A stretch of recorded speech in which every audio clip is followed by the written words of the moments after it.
Okay, big tool is ahead of us. It's time we cover Nmap. Now, what is Nmap? Well, Nmap is shortened for Network Mapper, and it's a tool used to pretty much map the network or discover open ports on the target system that you're scanning. With those open ports, we can also discover which services are running on those open ports, and Nmap can go as deep as discovering which version of a service is running on which open port on the target system. Now, Nmap does have some other options as well, but as we did mention in the previous video, we're here to only discuss the basics of Nmap, and if you'd like to dive deeper into Nmap, you can take a look at our Nmap cheat sheet, or you can also learn it from the Nmap manual. We already know how to open the manual. You just type man and then the tool name, and it will open the manual for that tool. However, we are not going to read it right now. We are more interested in running the help menu of Nmap, and this will be a shorter version of what are the possibilities with this tool. As we can see, there are a lot of options that we can run. If you'd like, read through them and see what are the possibilities, but right now we're going to perform the very basic scan with Nmap just to see what output do we get and what does this tool do for us. The very basic scan would be typing the Nmap and then the IP address of our target. And as we can see, it finished in less than a second, and this is the output that we get. We scanned our OWASP virtual machine, and the only output that we get is which ports does our machine have open. And there are quite a few of them. So we have the 22 port open, which is running the service of SSH. We got our website hosted on port 80 since it's running HTTP over there. And as well, we got our website on port 443, which is running HTTPS. But we do also get some other ports open that are running different services, and that is also why Nmap is useful. Perhaps sometimes once you're scanning a website, you will discover other ports that are hosting other services, even though the website might not have bugs itself. Maybe the machine hosting the website has other services that are vulnerable to a different attack. But that is out of the aspect of this course. However, you can use Nmap to determine that, and you will use Nmap a lot if you perform penetration testing. So this very basic scan gave us the output of all of the open ports on Nmap, and it also gave us that it found 991 closed ports. Now, why is that?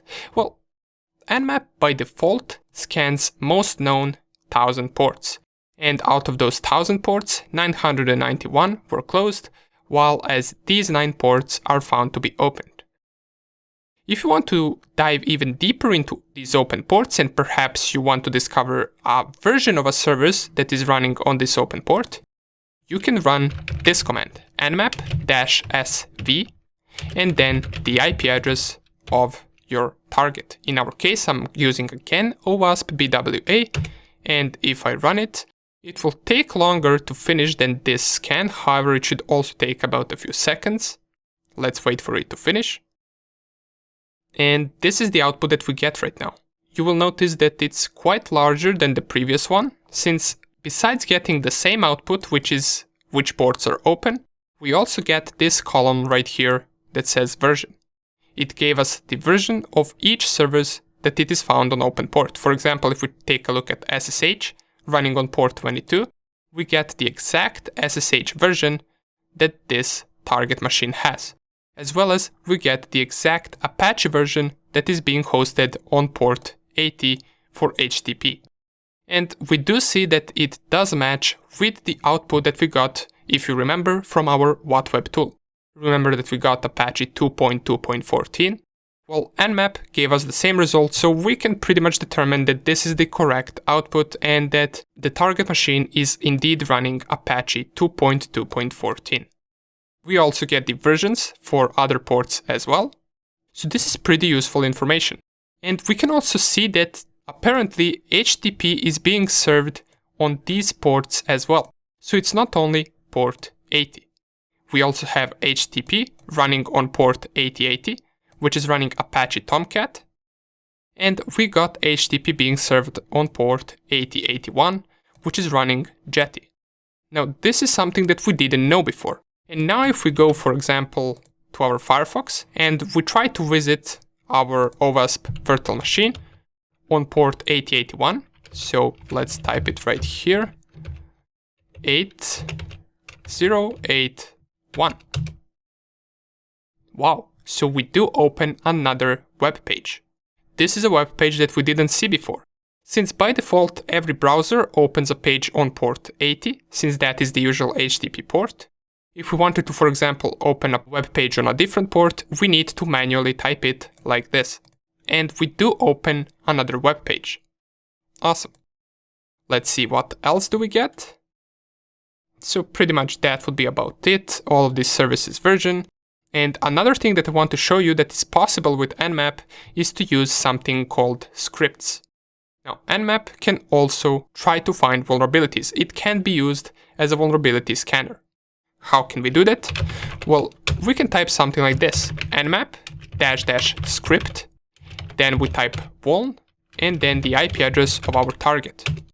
Now, this will take a little bit longer to finish because it does perform all the scripts that are used for discovering vulnerabilities.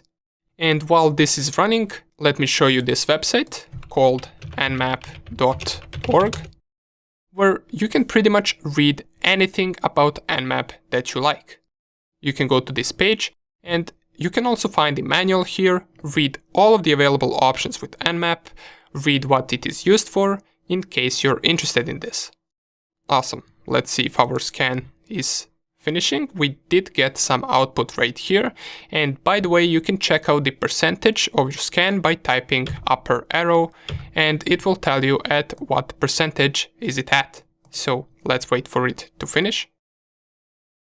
Okay, and this did last much longer than I thought. It took quite a few minutes, but it's finally over. And here is all the output that we get. If we scroll all the way up, let's start from the beginning.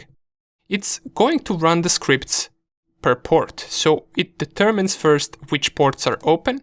Then for each port, it runs all of the scripts that are used for discovering vulnerabilities. As we can see, for HTTP port 80, it ran first the script HTTP cross-domain policy. Down here, it tells us that the state is vulnerable, so perhaps we found our first vulnerability. Keep in mind that sometimes Nmap does know to give false positives, and I will show in just a second why. Let's go all the way down. We got CSRF script running right here. It tells us found the following possible CSRF vulnerabilities. So this is not really 100%, it just says that it could be possible on these links. And by the way, if you don't know what these vulnerabilities are, CSRF, XSS, don't worry, those are all the bugs that we will cover once we get to the bug bounty, and trust me, we're getting there quick. Nonetheless, let's just go through this. Here is the HTTP DOM-based XSS, and let's see right here. Found the following indications of potential DOM-based XSS. That's interesting. On this page, let's go down here. We got the SQL injection script running. It found the possible SQL injection queries on these links right here. So this is all the links that we would want to test in a real penetration testing attack. Down here we got HTTP stored XSS script, and here it says couldn't find any stored vulnerabilities. And that is false.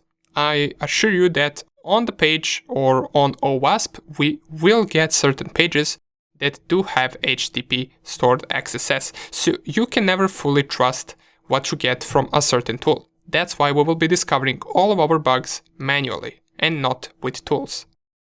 So you can scroll all the way down and check out all the other scripts that Nmap ran and what are the results.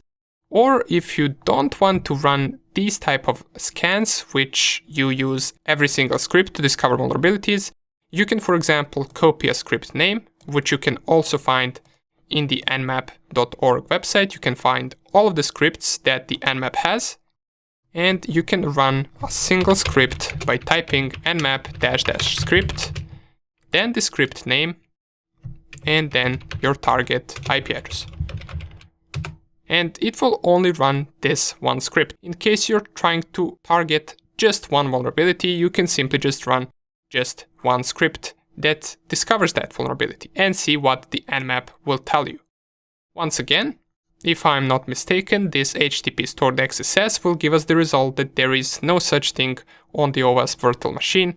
However, we will see later that stored XSS does indeed exist on our OWASP virtual machine.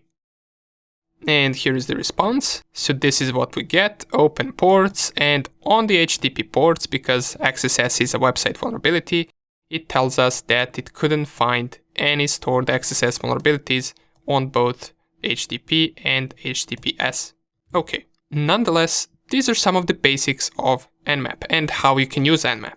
Now, I strongly recommend that you dive deeper into this tool, and we will be leaving some resources for you to take a look at in order to learn Nmap, since it can be useful not only for website penetration testing, but for penetration testing and ethical hacking in general. This is one of the most important tools that hackers use. Nonetheless, as I mentioned, you will have resources where you can learn more about this tool, and in the next video, right before we get into Burp Suite, there is one more tool that we need to cover, which is called Nikto. See you in the next video.